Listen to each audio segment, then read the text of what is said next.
Hi there, Lorrie here on Vancouver Island, once again in the kitchen, learning something new.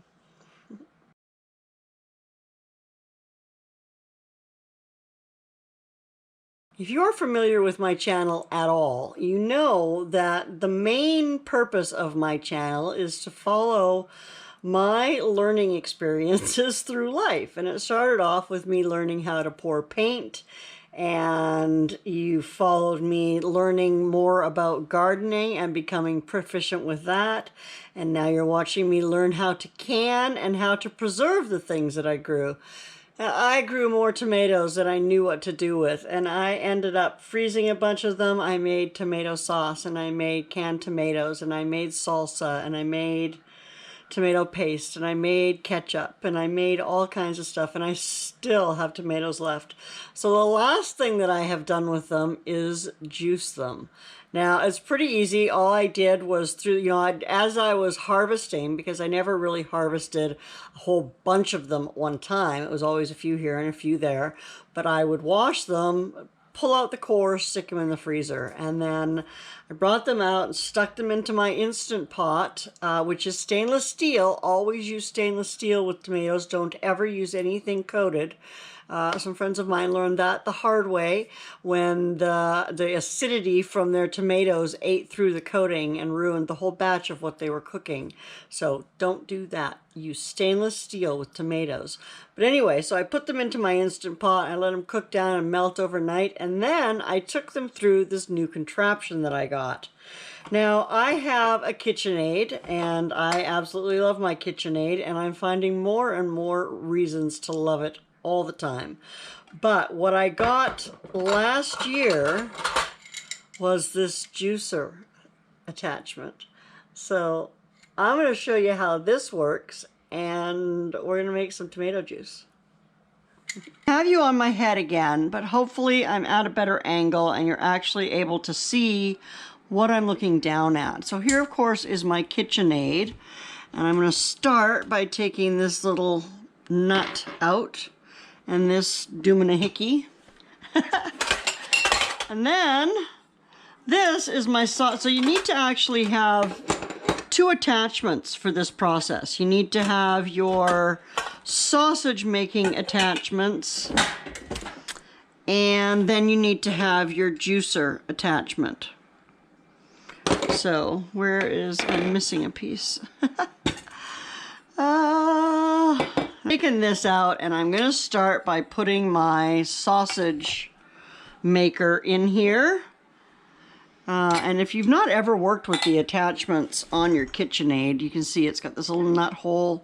That's to hold your attachments in, and then this is where you put your attachments. So that goes like that. This goes in there as far as it can, and then you put this little screw or nut or screw or whatever you want to call it. Take this little screw and put it back in there until that tightens down. Okay, and now this is my sausage maker, and if I were just going to be making sausage, I would put my blade and my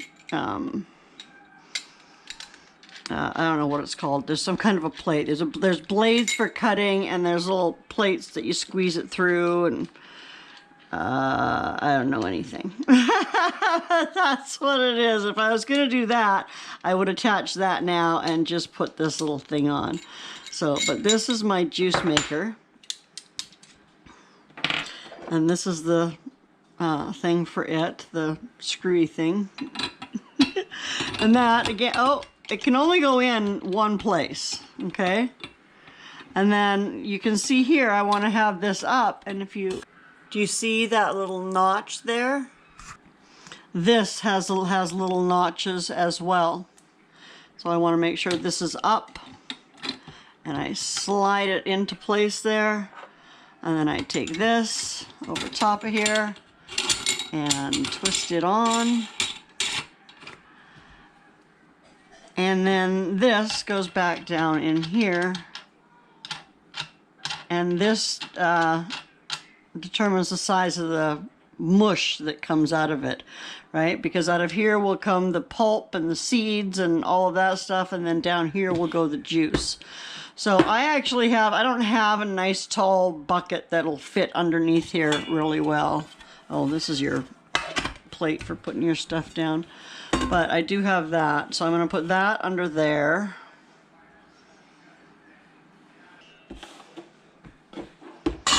Alright, that's how I had it.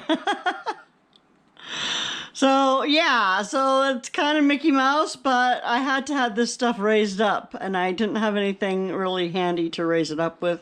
So this is what I'm using. And I actually had already run my tomatoes through this, but what I have left over here has lots of juice left in it, so I'm actually going to give it a second run through my little doohickey thingy here, see if I can't get even more juice. I've got like a gallon and part of a quart there, 2 half gallons and a part of a quart, but yeah, a beautiful tomato juice that'll be able to be used for all kinds of stuff after I can it. But I'm going to see if I can't get just a little more juice out of these, because then what I'm going to do is take all this leftover stuff and put it into my dehydrator to dehydrate it for tomato powder. Okay, well, let's get to it.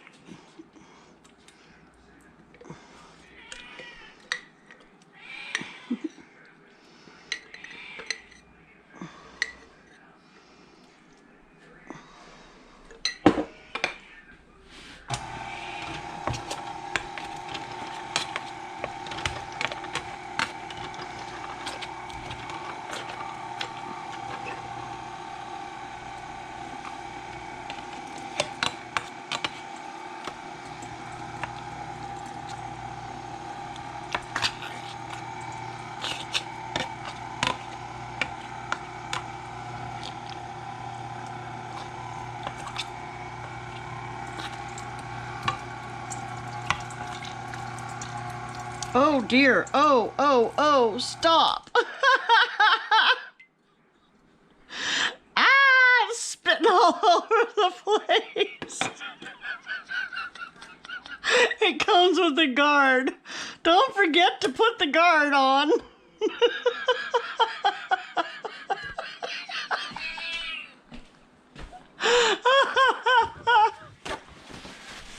Oh my goodness.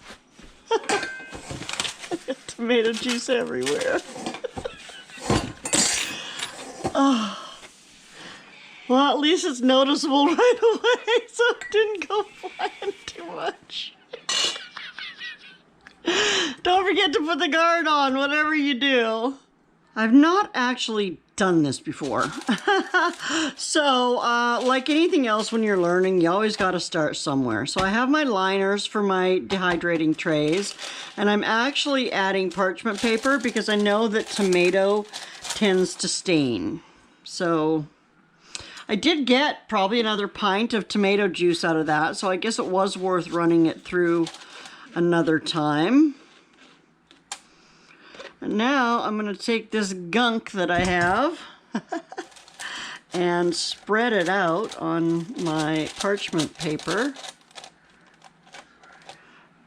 And it's going to go into the dehydrator. I'm not quite sure yet what temperature to put it on. Probably the same as fruit. I mean, tomato is a fruit, right?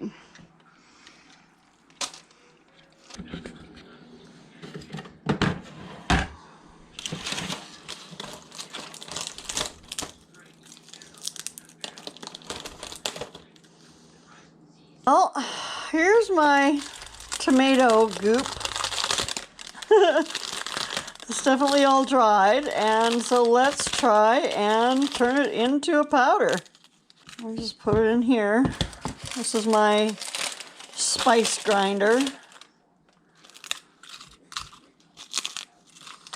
Well, let's see what we get.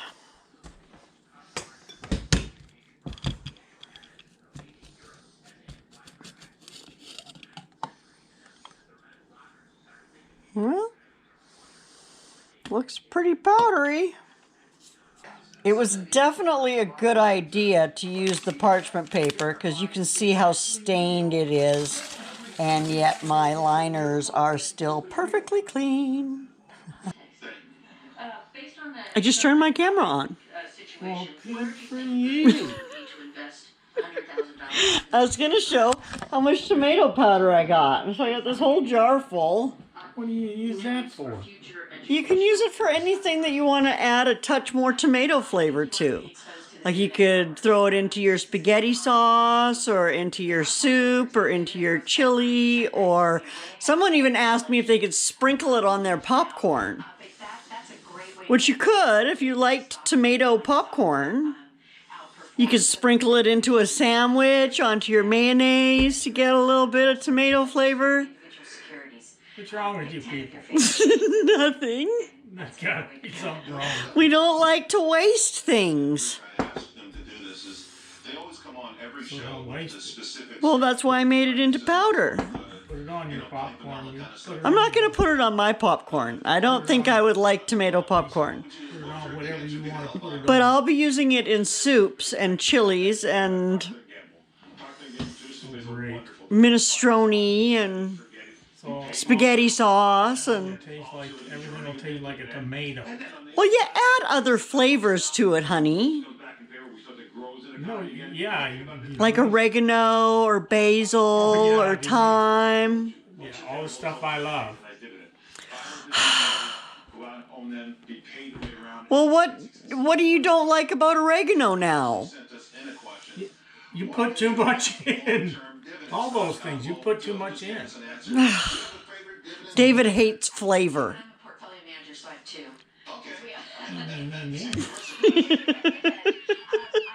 So what? Him and Mom, they like bland, bland, bland. That's the way I was raised. I like flavor, flavor, flavor. I was raised, Come here. what do you want? I just want you. Get away. Not going away. Now, we probably don't have good light here. Good. That's good. Oh, cat, get off. Come on, what were you saying about being raised Uh-oh. to eat bland food? My mom raised me that way. Because his mom made really bland food. She had to. Because of his grandma who lived with them. He keeps trying to escape. She didn't live with us. That's thought how she she was did. taught. Oh, Because she had MS. yeah.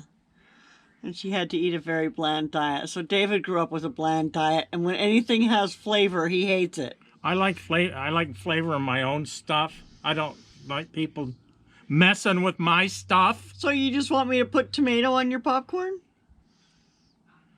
No, weren't you here for that last comment?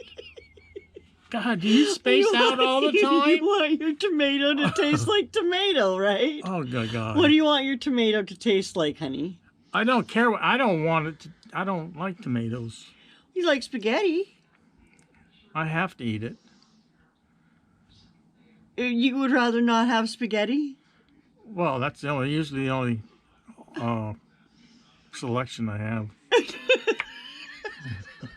What would you rather me do with tomatoes, honey? I don't care what you do with your tomatoes. My God. I thought you liked spaghetti. Oh, God. Say thanks for watching. Please, somebody come shoot me. I don't nobody come shoot him. I like to torture him. Yeah, thanks. And how does this thing work? Bye, everybody. Thanks for watching. Take care.